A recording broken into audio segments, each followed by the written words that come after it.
Welcome to the fifth and final episode of the Ramnadi Online Festival. Thank you for joining us on this wonderful journey. In the first four episodes, we met very inspiring people who have been working for the Ramnadi extremely passionately and with full commitment. The Ramnadi was an important part of the Kirloskar Vasundhara International Film Festival in 2020. In January, we were able to bring many people to the banks of the Ramnadi just 2 months before the lockdowns cut us off. Here's a glimpse of those days on the banks of the Ramnadi in the next video.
Did that make you want to go to the banks of the Ramnadi and take her photos and draw her pictures?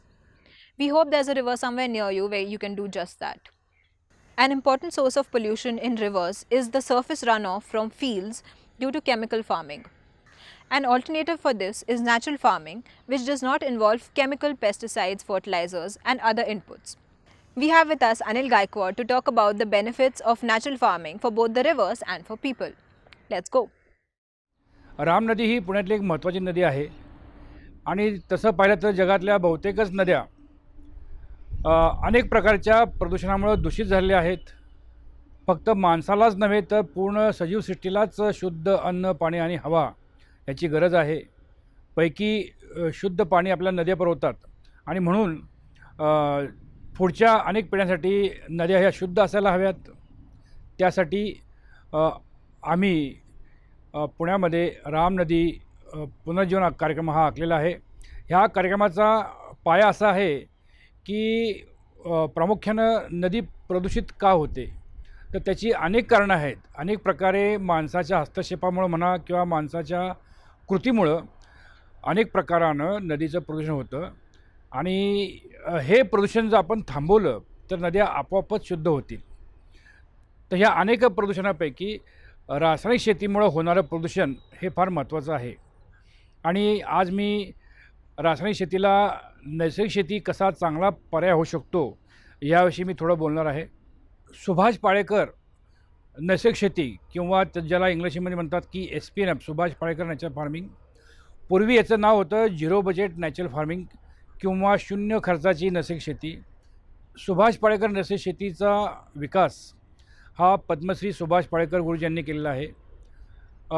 साधारणपणे 90-92 सालामध्ये जेव्हा त्यांनी शेतकीची पदवी घेतली तेव्हा त्यांनी स्वतःच्या शेतीमध्ये त्या काळामध्ये रासायनिक शेतीचे प्रयोग केले. सुरुवातीला उत्पन्न बरं मिळालं, पण 10-12 वर्षांनंतर उत्पन्न फारच कमी झाल्यानंतर त्यांना प्रश्न पडला की ही काही शाश्वत शेती नव्हे, ह्याला काहीतरी पर्याय पाहिजे. आणि त्याचवेळी त्यांनी 3 वर्ष जंगलाचा अभ्यास केला. जंगलामध्ये अभ्यास करताना 3 वर्षामध्ये त्यांना असं आढळलं की जंगलामध्ये कुठलंच मानवी हस्तक्षेप नाही आहे. माणसानं बाहेरून कुठलंच खत दिलेलं नाही आहे, पाणी दिलेलं नाही आहे, तरी पण अनेक वर्ष दुष्काळ पडूनसुद्धा जंगलातली झाडं ताजीतवानी असतात आणि फळाफुलांनी बहरलेली असतात. मग त्याचाच आपण जर उपयोग केला तर आपली शेती चांगल्या प्रकारे बाहेरनं कुठलंही निविष्ठा न टाकता चांगल्या उत्पन्न देऊ शकते. आणि त्याचा मग अनेक वेळा अभ्यास केला, त्यांनी स्वतःच्या शेतावर प्रयोग केले आणि त्यातून जे पुढे त्यांनी जे मॉडेल विकसित केलं आहे त्याबद्दल मी आज तुम्हाला थोडं बोलणार आहे. त्याआधी तुम्हाला थोडं रासायनिक शेतीबद्दल मी सांगतो. आता जगजाहीरच आहे की अनेक देशांच्या सरकारांनी किंवा युनायटेड नेशनसुद्धा कबूल केलं आहे की रासायनिक शेतीमुळं अनेक प्रकारचं प्रदूषण होतं. शिवाय त्या शेतामध्ये जो माल पिकवला जातो त्याच्यामध्ये अनेक रसायनांचे अंश राहतात किंवा केमिकल रेसिड्यू राहतो आणि त्यामुळे पुढं फक्त माणसाचा नव्हे तर अनेक सजीवांना त्याचा त्रास होतो. आपण माणसाची गोष्ट बघितली तर आपल्याला हृदयविकार, कॅन्सर, किडनी असे अनेक प्रकारे ह्या विकार झालेले आहेत. त्याचं मुख्य एक कारण म्हणजे रासायनिक शेतीमधून पिकवलेला शेतमाल आपल्या आहारात असणे. मग आता हे जर थांबवायचं असेल तर त्याला पर्याय काय? तर त्याला पर्याय आहे नैसर्गिक शेती. आणि त्या नैसर्गिक शेतीचा एक भाग म्हणजे सुभाष पाळेकर नैसर्गिक शेती, त्याविषयी मी थोडं बोलणार आहे. आता ह्या सुभाष पाळेकर नैसर्गिक शेतीचं मी मगाशी बघितलं की पूर्वीचं नाव होतं झिरो बजेट नॅचरल फार्मिंग, अर्थात शून्य खर्चाची नैसर्गिक शेती. ह्या शेतीमध्ये असं त्याचं शास्त्र आहे की प्रमुख पिकाशिवाय या शेतीमध्ये इतर काही आंतरपिकं घेतली जातात आणि त्या आंतरपिकाच्या उत्पादनातून पूर्ण शेताचा खर्च निघतो आणि त्यामुळे जे मुख्य पीक आहे ते संपूर्ण 100% फायद्यामध्ये राहतं. शिवाय या शेतीमध्ये तुम्हाला बाहेर कुठलीच निविष्ठा किंवा इनपुट खरेदी करायचे नाही आहेत. त्यामुळं खरेदी नसल्यामुळे तुम्हाला कर्ज काढायची आवश्यकता नाही आहे आणि कर्ज न काढल्यामुळं कर्ज फेडता येत नाही. त्यामुळं अनेक शेतकरी आता आत्महत्या करत आहेत. त्यामुळं ह्या शेतीमध्ये शेतकरी आत्महत्या करण्याचा प्रश्न येतच नाही आहे. शिवाय दुसरी गोष्ट की या शेतामध्ये कुठलंच रासायनिक खतं किंवा औषधं न वापरल्यामुळं तुमचा जो शेतातला माल पिकतो तो अतिशय शुद्ध असतो, केमिकल रेसिड्यू फ्री असतो. त्यामुळं तुमचंच नव्हे तर सर्व सजीव सृष्टीचं आरोग्य चांगलं राहतं. तर ह्या शेतीचे म्हणजे ह्या सुभाष पाळेकर नैसर्गिक शेतीचे 4 प्रमुख खांब आहेत. पैकी पहिला खांब म्हणजे बीजामृत, दुसरा जीवामृत, तिसरा आच्छादन आणि चौथा वापसा. तर बीजामृत म्हणजे काय आहे की हे बीजामृत आणि जीवामृत ह्या दोन्ही गोष्टी देशी गायचं शेण आणि गोमूत्रचा वापर करून तयार करता येतात. म्हणजे पाळेकर गुरुजींच्या म्हणण्याप्रमाणे एक देशी गाय 30 एकर शेती करू शकते. म्हणजे फक्त एक देशी गाय तुमच्याकडे असेल तर बाहेर कुठलीच गोष्ट आणायची नाही आहे आणि तुम्हाला त्यांच्या शेण आणि गोमूत्र वापरून तुम्हाला 30 एकरची शेती छानपणे करता येते. तर बीजामृत हा असा प्रकार आहे की विशिष्ट प्रमाणामध्ये देशी गायचं शेण, गोमूत्र आणि कळीचा चुना ह्याचं मिश्रण करून ते जर काही वेळ ते आंबवलं आणि त्याची संस्कार जर ह्या बियावर केलं, म्हणजे कोणतंही बी पेरण्यापूर्वी हे बीजसंस्कार केले तर त्याचे 2 फायदे होतात प्रामुख्यानं. एक म्हणजे त्या बियामध्ये एखादा काही रोगजंतू असतील तर ते मरतात आणि जिथं बी पेरलं जातं त्या शेतामध्ये सुद्धा आसपासचेसुद्धा रोगजंतू मरतात आणि सुरुवातीपासूनच तुमचं पीक जोरदार वाढायला सुरुवात होते. त्यामुळे पहिलं खांब आहे तो बीजामृत. दुसरा आहे तो जीवामृत. जीवामृत काय आहे तर देशी गायच्या शेणामध्ये 1 ग्रॅममध्ये 300 ते 500 कोटी जीवाणू आहेत. हे मित्र जीवाणू आहेत, म्हणजे ते पॅथोजेनिक नाही आहेत. आणि हे मित्र जीवाणू मग 200 लिटर पाण्यामध्ये 10 किलो देशी गायचं शेण, 5 किलो गोमूत्र, 1 किलो गूळ आणि 1 किलो बेसन घ्यायचं. ते 48 तास आंबवत ठेवायचं. ह्या 48 तासामध्ये प्रत्येक 20 सेकंदाला हे जीवाणू डबल होतात, दुप्पट होतात. अशा प्रकारे 48 तासामध्ये अनंत कोटी जीवाणू त्या द्रव्यामध्ये किंवा 200 लिटर पाण्यामध्ये तयार होतात आणि ह्याला आपण म्हणतो जीवामृत. आणि मग हे जीवामृत आपल्या शेतामध्ये आपल्याला महिन्यातनं एकदा किंवा दोनदा द्यायचं आहे. तिसरा जो खांब आहे नैसर्गिक शेतीचा तो आहे आच्छादन. आता आपण म्हणतो की जमीन सुपीक पाहिजे. तर जमीन सुपीक होण्यासाठी जमिनीचं हृदय किंवा जमिनीचं जे कणा आहे किंवा इंग्लिशमध्ये त्याला आपण बॅकबोन म्हणतो, तो आहे जमिनीमधला ह्युमस. आता हा ह्युमस म्हणजे काय आहे, की जमिनीमध्ये जे काही जैविक पदार्थ आहेत, मग ते मृत प्राण्यांचे औषध असो किंवा मृत वनस्पतीचे औषध असो, मृत वनस्पतींच्या मुळ्यांचे औषध असो किंवा ह्या मृत जीवाणूंचे औषध असो, हे सगळे औषध त्यांची कुजण्याची प्रक्रिया होते जमिनीमध्ये आणि ही प्रक्रिया वर्षानुवर्षे चालू असते आणि ह्या प्रक्रियेमध्ये जे शेवटचे औषध तयार होतात त्याला ह्युमस म्हणतो आपण. हे ह्युमस म्हणजे एक सच्छिद्र म्हणजे सच्छिद्र जैविक पदार्थांचे औषध असतात. त्याच्यामध्ये त्या जैविक पदार्थामध्ये जे अन्नद्रव्ये असतात ते तिथं साठले जातात. सच्छिद्र असल्यामुळे तिथं हवा खेळती राहते. सच्छिद्र असल्यामुळे तिथं अनेक जीवाणूंना राहायची जागा मिळते, ज्याला आपण इंग्लिशमध्ये हॅबिटॅट म्हणतो. आणि अशा रीतीनं त्या जमिनीमध्ये खूप अन्नद्रव्ये साठली जातात आणि हवा खेळती राहते.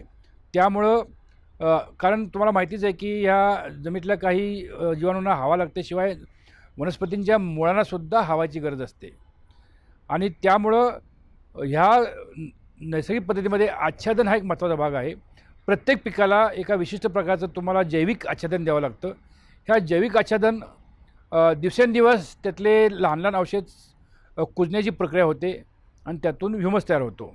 आणि एकदा ह्युमस पुरेशा प्रमाणात तयार झाला की जमीन पैलवान बनते.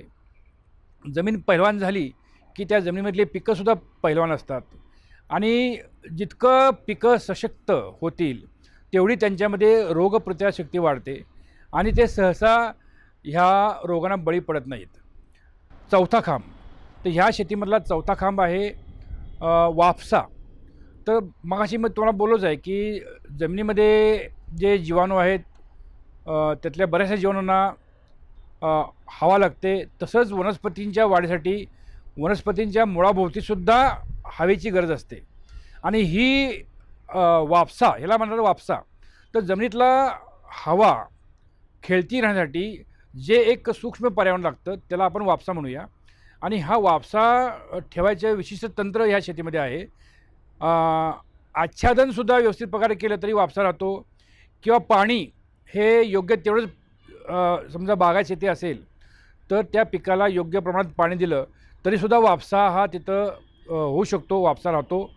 आणि अशा 4 प्रकारे जर ही या शेतीमध्ये आपण जर प्रयोग केले तर ही शेती अतिशय शाश्वत आणि किफायतशीर होऊ शकते. अजून एक ह्या शेतीमध्ये महत्त्वाचा भाग म्हणजे वनभिंत.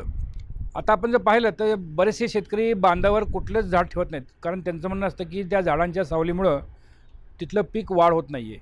परंतु ह्या पद्धतीमध्ये अशी विशिष्ट प्रकारची शेवगा, हदगा किंवा त्या झाडावर चढणाऱ्या वेली, भाजीपाल्यांच्या वेली, असं जर तुम्ही एक वनभिंत तयार केली तर एकतर तुम्हाला ते वाढीव उत्पन्न मिळतं आणि शिवाय ही प्रत्येक बांधावर खूप अशी झाडी केल्यामुळं तुम्हाला कार्बन सिक्वेस्ट्रेशन म्हणजे जागतिक तापमानवाढ आणि त्यामुळे होणारे हवामानातील बदल ह्यासाठीसुद्धा हवेतला किंवा वातावरणातला कार्बन परत मागं घेण्याचं काम ही वनभिंत करते.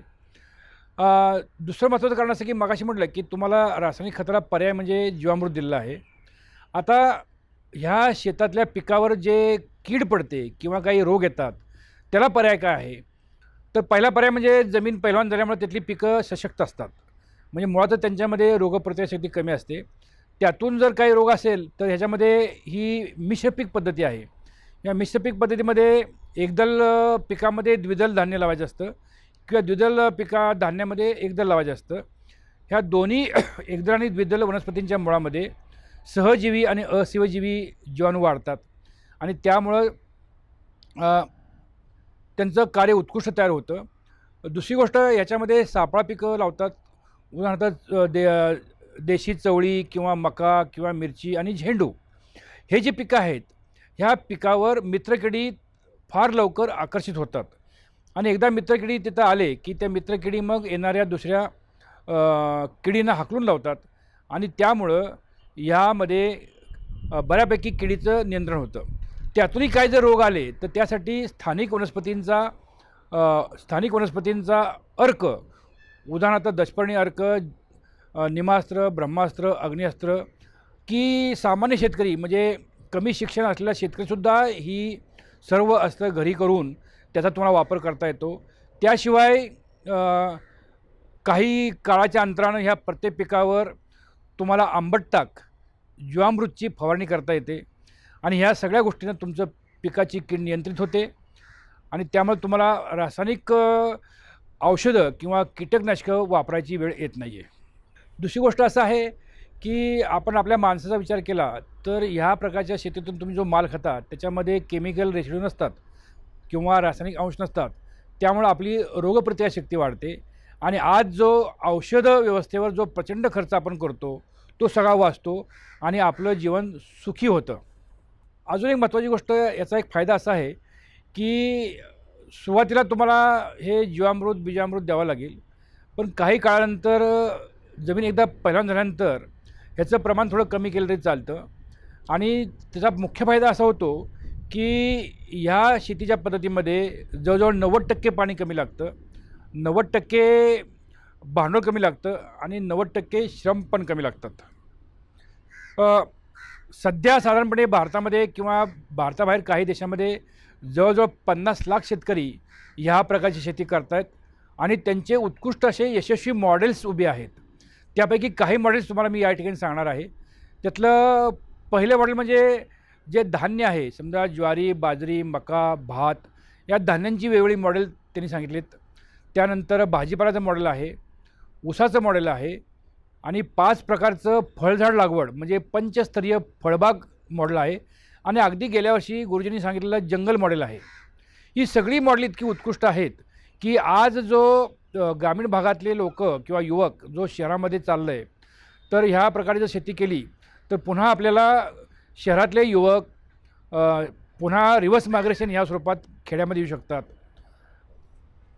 भारताचा जर विचार केला तर भारतामध्ये जवळजवळ 70 लाख कोटी रुपयाचं केमिकल खतं आणि औषधं विकली जातात. आता आपण जर पूर्ण भारतामध्ये ही जर रासायनिक शेती थांबवून नैसर्गिक प्रकारची शेती केली किंवा सुभाष पाळेकर नैसर्गिक शेतीचा अवलंब केला तर 70 लाख कोटी रुपये आपले वाचू शकतात. ह्या 70 लाख कोटी रुपयामध्ये बराचसा भाग हा आपण आयात करतो म्हणजे तो आयातीवरचा खर्च वाचतो. भारतामध्ये 7 लाख खेडे आहेत. 70 लाख भागिले 7 लाख केलं तर जवळजवळ प्रत्येक खेड्यामागं 10 कोटी रुपये वाचतात आणि ह्या 10 कोटी रुपयाचा आपण जर प्रत्येक खेड्यासाठी उत्कृष्ट आरोग्य आणि उत्कृष्ट शैक्षणिक सुविधा उपलब्ध केल्या तर ही आपली खेडी आत्मनिर्भर होऊ शकतात. शिवाय शहरातले युवक खेड्यातले युवक शहरामध्ये स्थलांतर करण्याची शक्यता नाही आहे. त्यांना पुरेसं उत्पन्न त्यांच्या शेतामध्ये मिळतं, खेडी आत्मनिर्भर होतात आणि भारत देश जर आत्मनिर्भर करायचा असेल तर तुम्हाला पहिल्यांदा खेडी आत्मनिर्भर करावे लागतील. ह्या पद्धतीमध्ये 100% खेडी आत्मनिर्भर होऊ शकतात. दुसरं असं आहे की ह्या 70 लाख रुपयाचं केमिकल रासायनिक खतं आणि रासायनिक औषधाबरोबरच जो तुमचा आरोग्यावरचा जो खर्च आहे तो सुद्धा हा शुद्ध शेतीमाल खाल्ल्यामुळं तुमचा आरोग्यावरचा बराचसा खर्च वाचू शकतो आणि अशा रीतीनं पूर्ण भारत आपण ह्या पद्धतीनं शेती केल्यानंतर किंवा नैसर्गिक पद्धतीनं शेती केल्यानंतर आपला भारत देशच नव्हे तर पूर्ण जगच एक आत्मनिर्भर होऊ शकेल. शिवाय ही ह्या शेतीमध्ये रासायनिक खतं न वापरल्यामुळं ही शेती अनंत काळ अशी शाश्वत राहू शकते. पुढच्या कुठल्याही पिढीला ह्या पद्धतीच्या शेतीमुळे त्रास होत नाही आहे. त्यामुळं ही अतिशय उत्कृष्ट प्रकारची शाश्वत शेती आहे. अशा प्रकारच्या शेतीमध्ये सुभाष पाळेकर नैसर्गिक शेती इतकी उत्कृष्ट असल्यामुळेच काही वर्षापूर्वी भारत सरकारनं त्यांना पद्मश्री देऊन गौरव केलेला आहे. आमच्या माहितीप्रमाणे पद्मश्री देऊन गौरव केलेला भारतातला हा सुभाष पाळेकर हे पहिले शेतकरी आहेत. संयुक्त राष्ट्रसंघ किंवा युनायटेड नेशन्सनं सुद्धा ह्या शेतीची दखल केलेली आहे आणि त्यांच्या रेकॉर्डला ह्या शेतीची पद्धत त्यांनी प्रदर्शित केलेली आहे. भारतानं मागच्या अर्थसंकल्पामध्ये ह्या शेतीच्या पद्धतीचा अभ्यास करण्यासाठी 120 कोटी रुपये तरतूद केलेली आहे. या 120 कोटीमध्ये भारत सरकारच्या वतीनं अनेक ठिकाणी गुरुजींनी सांगितली मॉडेल उभी केली जाणार आहेत आणि त्याचा तपासून पाहिलं जाणार आहे.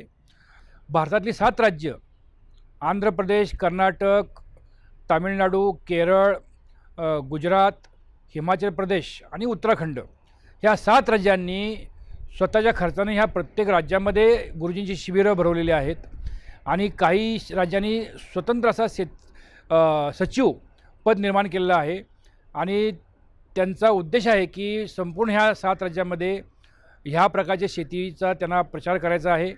तर थोडक्यात सारांश असा आहे की आपण जर इतिहासाचा अभ्यास केला तर प्रगतीच्या किंवा मानवी प्रगतीमधली गेली काही 100-200 वर्ष जर सोडली तर संपूर्ण जगाची जीवनपद्धती ही शाश्वत होती. वर्षानुवर्षे सजीव गुण्यागोविंदाने राहत होता. आत्ता जर बघितलं आपण तर ह्या पद्धतीनं आपण शेती केली तर आपलं पूर्ण पुढच्या पिढ्यांना ते शाश्वतरित्या शेती आपल्याला अन्नद्रव्य पुरवू शकते. राम नदी खोऱ्यामध्ये साधारणपणे 3 लाख लोक राहतात आणि ह्या 3 लाख लोकांपर्यंत आम्ही ह्या नैसर्गिक शेतीचा प्रचार करणार आहोत. त्यासाठी ही राम नदी जी आहे ती त्याचा काही भाग ग्रामीण भागातनं वाहतो, काही भाग पुणे महापालिकेच्या अंतर्गत येतो. तर जिथं जिथं शेतकरी हे शेती करतात त्यांच्यासाठी आम्ही त्या ठिकाणी ह्या शेतीतली विविध मॉडेल उभी करणार आहोत की जेणेकरून त्यांनी ती मॉडेल पाहावीत आणि त्याचं अनुकरण करावं. आणि शहरी भागामध्ये म्हटलं जरी तिथं शेती करत नसले तरी शहरामध्ये जे छत आहे असे असंख्य चौरस फूट छतावर ह्या प्रकारची छतशेती किंवा टेरेस गार्डन आपल्याला करता येईल. तर ह्या छतशेतीची सुद्धा अनेक मॉडेल आपण ह्या राम नदी रिस्टोरेशन मिशनमध्ये आपण उभी करणार आहोत आणि अशा रीतीनं राम नदी खोऱ्यामध्ये ह्या नैसर्गिक शेतीचा आपण प्रचार करून एकतर त्या 2 गोष्टी फायदा होईल. आपल्या सर्व माणसांनाच नव्हे तर सर्व सजीवांना शुद्ध असा अन्न पुरवठा तर मिळेलच, परंतु रासायनिक शेतीमधील रासायनिक खतांचा वापर तसेच रासायनिक कीटकनाशकांच्या वापरामुळे होणारं प्रदूषण थांबेल आणि राम नदी पुन्हा तिच्या पूर्वीच्या शुद्ध अशी स्वरूपामध्ये व्हायला सुरुवात होईल असा आमचा प्रयत्न आहे. परंतु यासाठी आपण व्यापक प्रमाणावर प्रचार केला पाहिजे. धन्यवाद. Farming was a common activity on the banks of the Ram Nadi and its confluence with the Mura River. It's very hard to imagine what that must have been like because the confluence is now in a very urbanized and populated area. We have with us Sulochana Dhankude and Bhagwan Karamkar to talk about the farming at the confluence of the Ram Nadi and Mura. आमचं शेत राम नदीच्या संगमावर आहे. आम्ही पूर आला तरी गावात राहायला आलो नाही. आम्ही दोघं नवरा बायको तिथंच राहायचो. आमची 3 मुलं आमच्या सासूजवळ राहायची गावात. राम नदीच्या कडेला सोंडमळा म्हणून आहे, ज्या ठिकाणी राम नदी आणि मुळा नदीचा संगम होतो त्या ठिकाणी जन्म झालेला आहे. 1970-72 सालापर्यंत आम्ही त्या शेतामध्येच राहत होतो. फक्त पावसाळ्यात 3 महिने गावामध्ये राहायला यायचं. जुन्या घर आहे गावामध्ये. त्या ठिकाणी आमचे वडिलोपार्जित दत्तपादुका आहेत.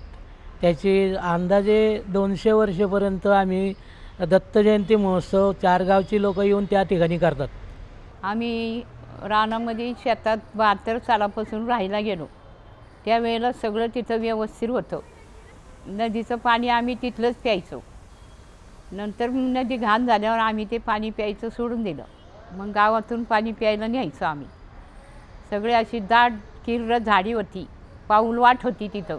पक्षी भरपूर असायचे. 4 महिने पाऊस असला की बेडकं खूप वरडायची. रातभर बेडकं वरडायची. बाकी ही लोकं यायची पण ती दिवसभर वावरात थांबायची, राखण करायची. माल काढायचा असला की यायची, माल काढून जायची. राहायला कोणी नव्हतं, आम्हीच होतो.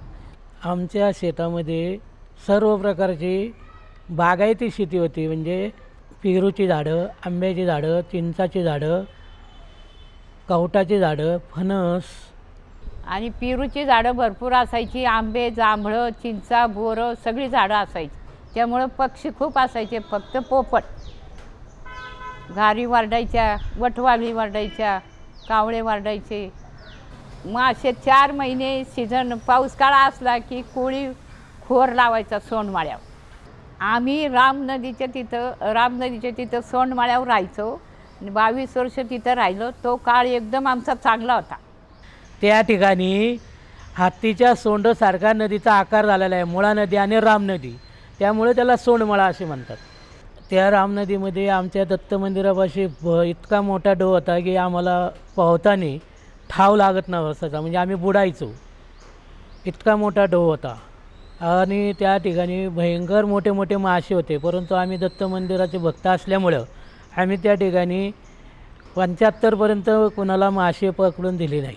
राम नदी पण खराब झाली आणि मोठ्या मुळा नदीमध्ये ड्रेनेजच सोडल्यात लोकांनी, त्यामुळं पाणी कोणी पित नाही, धुणंसुद्धा धुवायला कोणी जात नाही तिथं. राम नदी आणि मुळा नदी या दोन्ही नद्यांचं पाणी पूर्ण खराब झालं. त्यात राम नदीचं पाणी जास्त खराब झालं. जोपर्यंत पाशांचं तळं चांगलं होतं, ते पाणी पिण्यासाठी वापरीत होते, तोपर्यंत चांगलं होतं. पण ज्यावेळेला पाशांच्या तळ्याचं पाणी पिण्याचं बंद केलं, त्याच्यानंतर ते पाणी खराब झालं. आम्ही जेव्हा पहिल्यांदा तिथं राहायचं ना, ते जंगल होतं, तसं आता ते जंगल नाही आहे, एकदम असं वसाट पडलेलं आहे आता तिथं. म्हणजे असं जाऊन उभं राहावंसुद्धा वाटत नाही. पहिलं लई चांगलं होतं. नदीच्या कडेने परत मोठे मोठे वृक्षला झाडे लावावे लागतील आणि ड्रेनेज लाईन नदीच्या जवळची काढून टाकायला लागलं, बंद करावी लागेल, तरच नदी स्वच्छ होऊ शकेल. नदी जर स्वच्छ झाली तर आम्ही त्या नदीचं पाणी परत तिथल्या जे झाडांना आहे ना, ते देण्याचा प्रयत्न करून आहे ती झाडं जास्तीत जास्त वाढवायचा प्रयत्न करणार. Next, we will hear from Madhukar Darvi, a passionate and inspired individual who works for the Ram Nadi since the past 8 years. He takes us on a journey into the past of the Ram Nadi. Let's hear from him. ही राम नदीमध्ये भुकूमपासून बाणेरपर्यंत ह्या 8 गावांना जर विचार केला आपण, तर ह्या 8 गावांसाठी ही गंगाच आहे. कारण नदीच्या कडेला जर गाव असणं हे खूप आनंदाचं आणि भाग्याचं लक्षण आहे. कारण जेव्हा नदी असते तेव्हा भरपूर असं पाणी असतं, ते जमिनीवरती वाहतंही आणि जमिनीमध्ये मुरलं जातं, त्याच्यामुळे झऱ्यांचंही प्रमाण वाढलेलं असतं. हा पाण्याचा विषय म्हणजे त्याच्यामुळे पिण्याच्या पाण्याचे प्रश्न सुटतात बरेचसे. आज जर आमच्या आधीच्या वडिलांच्या वगैरे पिढीत जर पाहिलं तर ह्याच्या आधी परिस्थिती अशी होती, पुणे महानगरपालिका यायच्या आधी सोमेश्वरवाडीमध्ये ह्या झऱ्यांचंच पाणी पिलं जायचं. ह्या झऱ्यांचं पाणी पिलं जायचं तेव्हा नळ नसल्यामुळं सर्व पुरुष मंडळी ही नदीला येऊन आंघोळ्या करायची. 12 महिने सकाळी आंघोळ्या ह्या नदीलाच असायच्या. आमच्या लहानपणी आम्ही इथं स्विमिंग केली. इथं दिवसभर उन्हाळ्यामध्ये ह्या कुंडामध्ये आम्ही दिवसभर पोहायचो. वरती डोह होता, त्या डोहामध्ये आम्ही पोहायचो. ह्या दोन्ही ठिकाणी पाणी एवढं स्वच्छ असायचं, एवढी मजा यायची डुंबायला. सर्व मुलं दिवसभर रविवारची फक्त जेवणासाठी तिकडं, नाही तर शनिवार रविवार आणि उन्हाळ्याच्या दिवसांमध्ये कायम नदीला पोहायला असायची. ह्या नदीला त्या टायमाला 12ही महिने पाणी होतं, पाण्याची कमतरता नव्हती. आज झरे बंद झाल्यामुळं नदीला पाण्याचं प्रमाण अगदी अल्प आहे, म्हणजे 5 ते 10% जिवंत पाणी आहे. नाहीतर बाकीचं सर्व ही जी ड्रेनेज लाईनमधनं पाणी येते. त्या टायमाला शेती ही बागायती शेती होत होती. ह्या नदीवरती नदीच्या डोंगराच्या बाजूला त्यानंतर गावाच्या बाजूला दोन्ही बाजूला शेती केली जायची. ह्या नदीचं पाणी वापरलं जायचं शेतीसाठी. आणि जनावरंसुद्धा आम्ही इथंच पाणी पाजायचो सकाळी संध्याकाळ. आणि जरी डोंगराच्या बाजूला गेलो शेती करण्यासाठी तर ह्या झऱ्यामधलं पाणी आम्ही घरातली महिला मंडळ ह्या झऱ्यातलं पाणी घेऊन वरती पिण्यासाठी घेऊन येत असं. आज जर आपण विचार केला की ही राम नदी पूर्वी एवढी सुंदर होती की ह्या अनेक झरे होते, म्हणजे इथं म्हणजे आज ते झरे जवळजवळ बरेचसे प्रमाणात आहे ना कमी झालेले आहेत. आणि आज काही झरे जिवंत आहेत. आज ह्या शहरीकरणाच्या नादात आम्ही कुठेतरी भरकडलं गेलो होतो. आमचं पण दुर्लक्ष आलं आहे राम नदीकडं. आज आम्ही असा विचार करतो आहे की आपलं काहीतरी चुकलं आहे खरंच. मग त्या चुकीचं काय जर प्रायचित्त घ्यायचं असेल तर आम्ही हा विचार केला की चूक ही मानवाकडनं होतच असते. ठीक आहे, ती चूक सुधारली पाहिजे. मागचे 7 ते 8 वर्ष आलं काम चालू केलं आहे. आज ह्याच्यामध्ये आम्ही जवळजवळ 17 ते 18 ट्रक प्लॅस्टिक कचरा ह्या 1 किलोमीटर परिसरातून काढला आहे. तो कचरा काढल्यानंतर इथं आम्ही फळझाडांची लागवड केली. फळझाडांची लागवड केल्यानंतर काही देशी झाडं लावली. आज आम्ही जसे बागेत फळझाडं खाल्ली, आज मुलांना फक्त मार्केटमध्ये फळं मिळतात तर ती कुठेतरी उणी भरून काढण्यासाठी आज आपल्या इथं रामनदीवर सोमेश्वरवाडीच्या पाठीमागे तुम्हाला जांभूळ, आंबा, पेरू, आवळा ही फळझाडं, अनेक अशी फळझाडं तुम्हाला मिळतील. त्यानंतर देशी पिंपळ असू द्या, वड असू द्या, औदुंबर असू द्या, ही झाडं तुम्हाला अनेक पाहायला मिळतील. आणि आज ती फळं खायला मुलांना सुरुवात झाली. त्याच्यामुळं फायदा हा झाला की आज ह्या नदीवरती 30 ते 35 मुलं दर शनिवारी इथं पाणी घालण्यासाठी येत असतात. आत्तापर्यंत आपण जवळजवळ 1000 झाडांची इथं लागवड केलेली आहे, देशी आणि फळझाडांची. तर आज अनेक लोक ह्याला जॉईन झालेली आहेत. जी आमची चूक होती ती सुधारण्याचं आत्ता कुठेतरी थोडं पाऊल आमचं पुढं जातं आहे आणि आम्ही ह्यात नक्कीच यशस्वी होणार ह्याची आम्हाला खात्री आहे. The final virtual tour of the Ramnadi Online Festival is at the confluence of the Ramnadi and the Mura rivers. Jeevit Nadi takes us on this tour and introduces us to the unique flora and fauna at this rich riparian zone. Welcome to one-of-a-kind nature walk, which will walk you through 2 rivers flowing in Pune. And you will also witness the actual confluence of these 2 rivers, namely Mula and Ramnadi.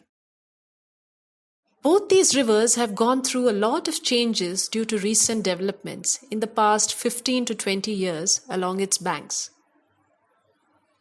What you see above is the usual path the river takes and how the settlements grow along its banks.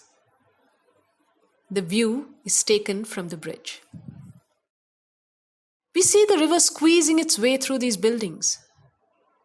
You will also notice markings on the right wall next to the river as red and blue lines.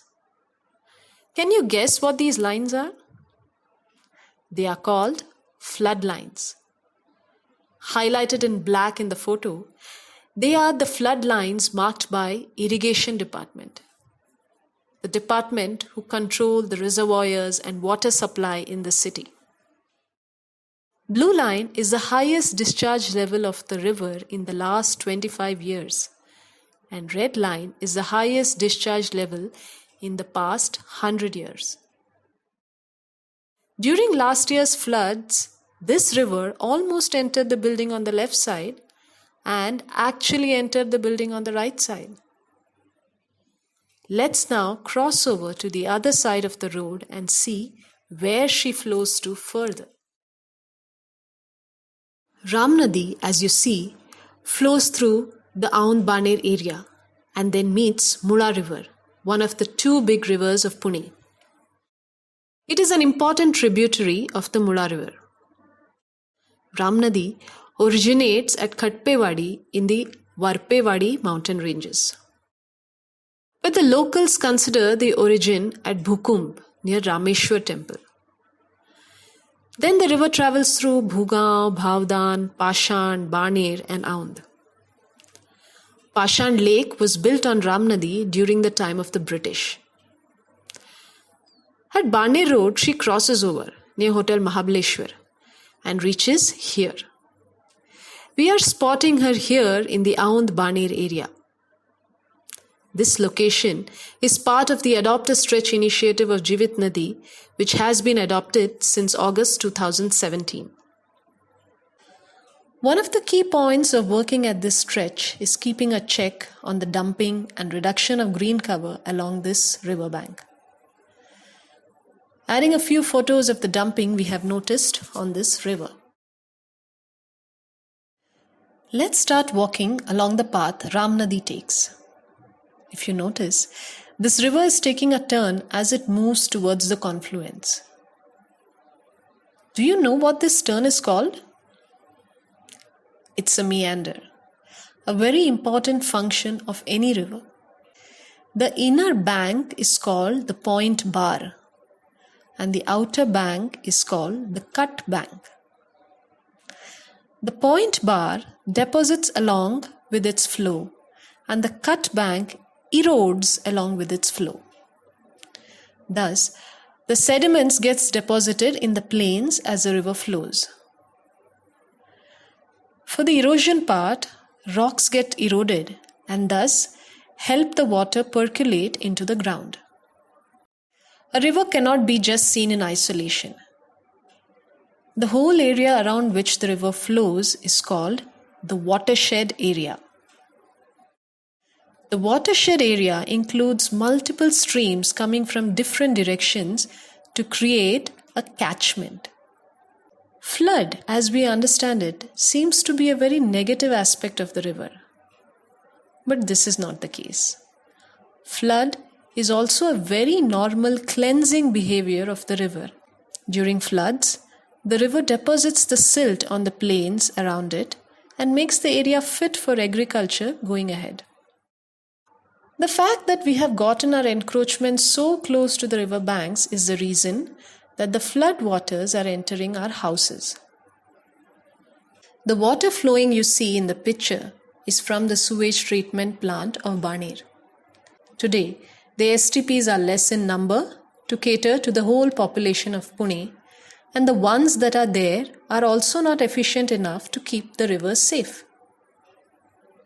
This welcomes us to the world of toxins that we revolve ourselves around every day. Do you know that the paste that you use, the utensils cleaner that you use, the floor cleaner that you use, the soap, the shampoo, conditioner that you use, all of it contain harmful chemicals and toxins that cannot be treated by any sewage treatment plant and is let out into our rivers, killing them forever. All the toxins we use in our lives, in whatever little quantity, is ultimately fed into our rivers.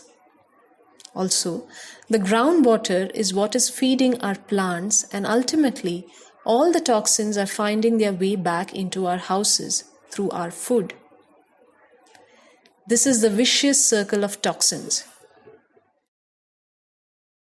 So we move forward to the unique feature of this stretch, which is the confluence of the two rivers, in this case Ram Nadi going and merging into Mula. Traditionally, a delta is formed when the river is moving towards its mouth, which is the end of the river, and has no more energy to take the sediments along, and starts dropping it as she flows towards her. She is in a matured or old stage when she reaches the mouth or destination. The first photo is the in-stream habitats of Ram Nadi just before it reaches a confluence. The second is after she merges into Mula at the confluence. This is a photo of the same spot as above, but in another time span. It shows Mula filled with water hyacinth, indicating the impact of toxins we put into the river manifesting itself in this green cover. Water hyacinth not only flourishes in polluted water. In the above photo, you can also notice foam, waste from residential and industrial usage, being fed into the Mula river. The water hyacinth feeds on this pollution and literally kills the river, brings it to a standstill. All the organisms thriving in the river ecosystem in reality just die. Our actions are thus directly causing the death of our own rivers, our own lifelines. Now let's walk back through the bank of Mula River, the biggest river of these two. This bank of Mula River has a rich riparian zone. Ripa meaning river bank in Latin. Very rarely does a city dweller get to see such a rich riparian zone. This is exactly how every bank of the river needs to be. We have the drooping Indian willow tree known as Valuns, the Pan Zambul or Kath Zambul, a wild relative of Jamun tree, and the Indian breech tree or Pongam oil tree or Karanza, which are the three most popular riparian trees in our stretch. These trees are unique to the riparian zone. Also noticed are a lot of shrubs which grow under these huge trees. A thick and huge woody climber called Piduk in Marathi is also noticed here, which climbs on these huge trees and complements the tree's growth as well as its own. They are called as liana. Huge trees have a root system which holds the soil and reduces siltation. The drooping branches maintain the temperature, which is beneficial for aquatic fauna. The root system percolates and recharges groundwater. They also help maintain a habitat for various small and big species in this ecosystem. A beautiful flower, river crinum lily, is also found here in stream. This is one of the few spots where you will find this lily blooming in a river in Pune. It requires relatively clean flowing water to survive. The services that a typical river does are sediment and nutrient transport, provide fertile land, purify the water, be a migratory route for fauna, and maintain a physical and biological rhythm of life. But with dams and riverfront development, we are actually reversing this rhythm. The stresses and issues at this stretch are very different from other river stretches that are regularly used by citizens of the city. So here we look at creating awareness about toxin-free lifestyle, about an ideal riparian zone, and work towards conserving the biodiversity that exists in this beautiful stretch by the river. It's our little attempt to keep the remaining rhythm of these two rivers intact. Adding some photos of this pristine walk back, including a photo of the bat colony found in this stretch, the Laina, and the crinum blooming here. Being influenced by this walk, there are many ways in which you can take this association forward. 1. Make changes in your lifestyle by moving to a toxin-free living. Change your floor cleaner, tooth powder, or soap, shampoo. 2. Organize a river exhibition near your society. 3. Join us in our stretch activities every Sunday. 4. Adopt a river stretch near your society and work towards protecting it. Protecting and working with such stretches is very important because it is these patches that absorb all the excess water during floods, and it is also these spaces that provide us with oxygen through the rest of the year. You can ask your friends and family to take this virtual walk and help us spread the awareness of such natural spots that exist near us, and thus help us protect it. Leaving you all with some photos of the various activities we have done at this stretch since the last 2 to 3 years. Thank you. Thank you for joining us for the Ramnadi Online Festival. It has been an intense journey for us as well. We hope you can join us in person on the banks of the Ramnadi in the near future. To end the festival, we have Mr. Virendra Chitrav, the festival director. नमस्कार. हा mask हेच कारण होतं की रामनदी महोत्सव हा online करावा लागला. खरं तर योजना अशी होती की 14 मार्च जो international day for river action आहे त्या दिवशी हा महोत्सव आम्हाला तुमच्यापुढे सादर करायचा होता. परंतु करोनाची ही समस्या इतकी वाढत गेली की आम्हाला हा महोत्सव ऑनलाईन करावा लागला. कोणताही महोत्सव असेल तो जेव्हा करतो आपण त्यावेळेला संयोजकांचा उद्देश असा असतो की त्या कार्यक्रमासाठी उद्युक्त लोकांनी व्हावं, त्यासाठी सकारात्मक प्रयत्न करावे आणि हाच उद्देश हा महोत्सव करण्यामागे होता. दुर्दैवाने पुण्यामध्येच माहीत नव्हतं की आपल्या शहरामध्ये रामनदी नावाची एक नदी आहे. मग ती किती किलोमीटर आहे, त्याची जैवविविधता कशी आहे, या नदीच्या काठावर किती तलाव आहेत, किती झरे आहेत, तिथले प्राणी पशुपक्षी यांची अवस्था काय आहे, या अनेक प्रश्नांचं उत्तर म्हणजे माझ्या मते हा महोत्सव होता. त्यावेळेला मी नक्की आपल्याला आवाहन करेन की आपल्याला जर एखादा विषय भावला असेल, एखाद्या विषयी आपल्याला जर काही कृती करायची असेल, तुमचा काही सहभाग द्यायचा असेल तर या सर्वाचं आम्ही स्वागत करू. कारण आमचा 40 कलमी कार्यक्रम तयार आहे. तुम्ही फक्त इच्छा व्यक्त करा. तुम्ही कशा पद्धतीने काम करू शकता हे आम्ही आपल्याला नक्की मार्गदर्शन करू.